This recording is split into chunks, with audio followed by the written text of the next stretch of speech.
Is the cycling season just too long? That's today here on In the Saddle. Steve Schlanger with Bob Roll. Bob, it starts in January down under in Australia. The season ends in late October in the Far East. By my math, that's almost a full calendar year. Not quite. So is it too long or is it just right? No, it's way too long.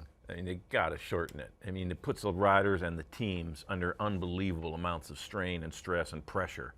Not just physically in the races themselves, but all the logistics involved in getting the teams all over the world for 11 months. It's way too much on the teams and the riders. They got to shorten that. And this is the problem. Which races do you cut? Which races are outside of the calendar and maybe are not required to be there by the UCI? That's maybe a little bit tougher and maybe a different discussion. But is the season too long? Way too long. Well, it's cutting into my ski season, by the way. I mean, you can't just do bikes, week in, week out all year. That's not a good recipe for riders being at their best in the biggest races. Well, That's the main problem. Let's start with those riders who you want to be at their best. Not all of the same riders go to all of the same races. It's not like a big team sport like football, hockey, basketball. All the same staff.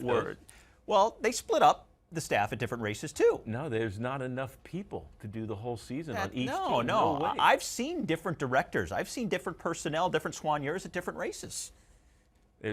That's true. Team Ineos has enough, but other teams do too. No, they don't. And you know what that does? That impacts the riders. But the riders are all going to different races too, so they split up the calendar. You do 100 races in a year. That's way too many, and especially the UCI is trying to limit the number of riders on each team. There's currently, in the middle of the professional calendar in June, for example, there's 5 different pro races going on simultaneously. That's way too many. For who? Who's it too many for? For the riders and the teams. But the riders for the UCI, it's fantastic. They're only doing one race at a time. You're only doing one race at a time. You're not doing all 5 races. You don't have 50 riders on a team, so you can have guys spread out all over the world doing 5 different races on the same day. No team is that big. Do you? Is there any team that's that big? Well, what you're saying, though, is not entirely true, though, because you have a group of riders that'll do one race. You have another group of riders that do another race, okay? And then that group of riders, pick one, have a little time off, then they go to their next race. Okay. It may seem like a lot, but when you spread out the resources. It's way too much for everybody on each team except their 2 or 3 biggest stars, whose schedule is set at the beginning of the year, and they can focus on their objectives throughout the whole year. The whole rest of the team, they got guys going all over the place depending on the injuries. So you got a guy, and every single pro has complained about this recently.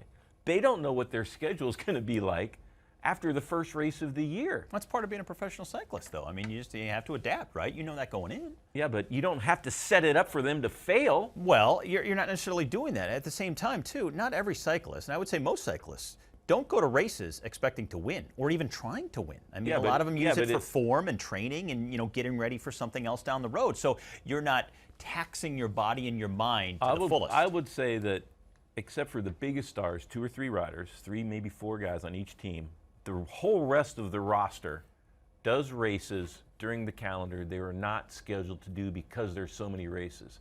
And you can say to that rider, listen, we just need a warm body.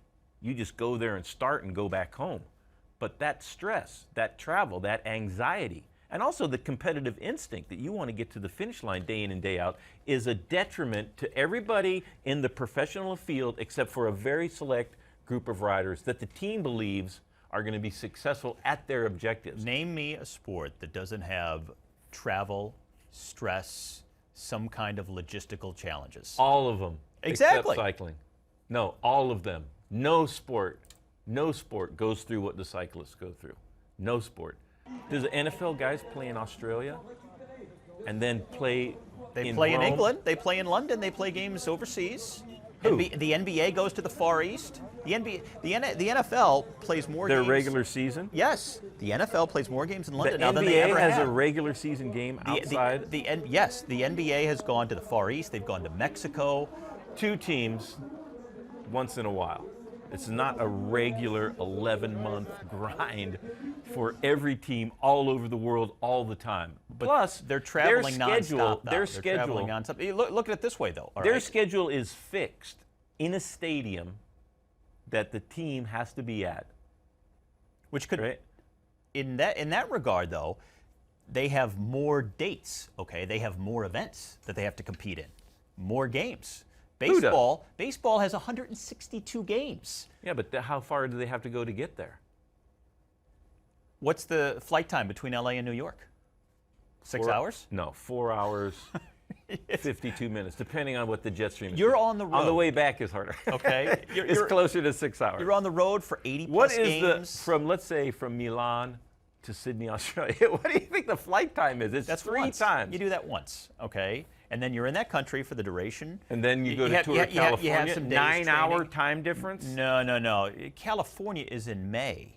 Australia is exactly. in January. So you go from Europe, let's say, or North America, or South Africa, to Australia, back to Europe, out to California, back to Europe, but you have over a lot of to time China. in between. You don't have like 1 day between. You have a lot of time in between. It depends who you are. You might have 1 day No, in just look at the between. way the races are spread out. I'll give you one good example, Sepp Kuss. Sepp Kuss was not supposed to do the Giro d'Italia. He's a young professional. He rides for the Jumbo-Visma squad. There's exceptions in every sport, though. I mean, there's exceptions all the time. I'm just saying one example. Okay, Robert Hasing crashes, breaks his collarbone. You're doing the Giro, and we, by the way, are trying to win. That's too much pressure. Guys get called up from the minor leagues all the time. You got to be ready. We don't have a minor league. You don't. But that's you not can't the point, though. recruit guys from once you start the year. You don't get to recruit guys in professional cycling. Yeah, you don't have a minor league. You have the guys you start with. That's it for the whole season until the fall, when you can invite 2 guys that are stagiaires to race for your squad in selected races. We're talking about competing when it's not scheduled. It doesn't matter whether they're coming from the minor leagues, whether they're on your senior roster in cycling. It doesn't matter. It's just the point is the injured reserve rules in other sports are very different than they are in professional cycling. And also, if one of your riders, or one of your players, gets injured in a game, you can put another one in. You can't do that in cycling. He's out, and he's gone, and you're down a man. That has a ripple effect and in the whole season when you have that many races. That difference in cycling. You don't get to put another guy in the middle of the tour. But there's only there's only 8 guys in a race, okay? So you're talking about an individual race, then things change for the next race, okay? What I'm saying is we're talking about the course of the entire season. We're not talking about a specific call-up here or there. We're talking about the fact that teams send different riders to different races. So if that's the case, and let's face it, if you're not racing, you're at home training anyway. So in some ways, maybe... Yeah, which, by the way, is much better for you. Is very manageable, very doable. On the road, you're sleeping in a hotel. But everything's taken care of too, all right? You know, everything is planned out for you. Your meals are cooked for you. On the best teams, but that's not the stress of such a long season is harder on the smaller teams than it is on the bigger budgeted teams. There's no doubt about that. Make them have to do the same calendar is unreasonable for what their resources are. So you're saying that we should make the New York Yankees play a different schedule than the Oakland A's because the Oakland A's are a smaller market team. This they is don't have a the big same difference. Advantages. This is a big difference. They have a salary cap. We don't have that in cycling, right? What does the salary cap have to do with it, though? So each team has the same budget. In cycling, you have one team with 4 times the budget as almost all the other teams. So they have theoretically much more resources. It's what you can afford, though. All right, you pay what you can afford. All right, and so those these are apples to oranges comparisons, though. When we talk about the salary cap being in baseball but not in cycling. Well, we're talking about what's fair and what would make for the most competitive field at the biggest races. Sure, for the most competitive. In that way, the season is too long. Okay, well, I mean that's a different argument, and I wouldn't disagree with that. But in terms of making the season as long as it is, if people like cycling, then It's great, right? Because you get to see all of these races, and teams have different riders that they can deploy for certain races. So why not go as long as they do? Then the UCI needs to allow the teams to have more riders. But how are you going to find the budget to pay them when you can barely find the budget to pay the stars that are doing the season already? We just can't control the budget, all right? Given the way things are right now, what's your solution? My solution is that the season starts, the official UCI sanctioned season starts March 1st and finishes October 31st. Whatever races you want to do all over the world have to be in that time frame. So too bad for all the Aussies? They can go late October, early March. And if you don't have a team that's specifically geared to doing the classics, you might have a better field in those races. The calendar is locked in with the business model in professional cycling. And that is, by everybody's account, horribly flawed. So you have to solve the business model before you can expand the calendar, not the other way around. That would be my main reason for not having such a long season. What is it about the business model? The resources, the year-to-year commitment of sponsors, the pay the riders get, the support the staff and the riders get. Well, I mean, it's kind of the chicken and the egg thing, because... And how many people get paid a decent salary to do those jobs? You need more exposure, all right? You need more dollars coming in because of that exposure to increase those resources, all right? So it hasn't worked. If you're pulling it back, they keep expanding the season. They don't get any more teams coming in. They don't get any more sponsorships dollars coming in. Budgets are getting bigger, though. They are growing. I mean, sure, you still have disparity between Ineos and some other teams, but it is growing. No, it's not. The cycling, it is growing. It contracts, it grows a little bit, and then contracts based on a lot of things. And the length of the season does not increase the viability of the business model in professional cycling. That's one thing it has not done, in spite of the fact it was promised to do that. Well, hold on. And it has not done that. This is 2019. Guys are not more... Where were we in 2009 compared to, let's say, 2019, where we are right now? Last 10 years, what's it done? 2009, those were some rough years for a variety of reasons. But I mean, the sport in these last 10 years has grown.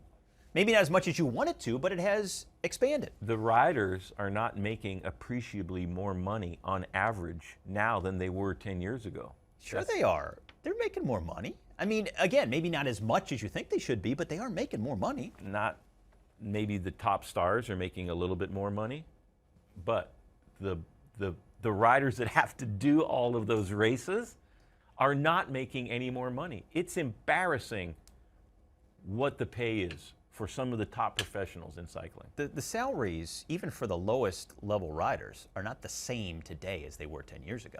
They might even be worse. No. One thing about cycling, we don't know. This is all a hypothetical situation, but the business model has most certainly not improved. What do they have?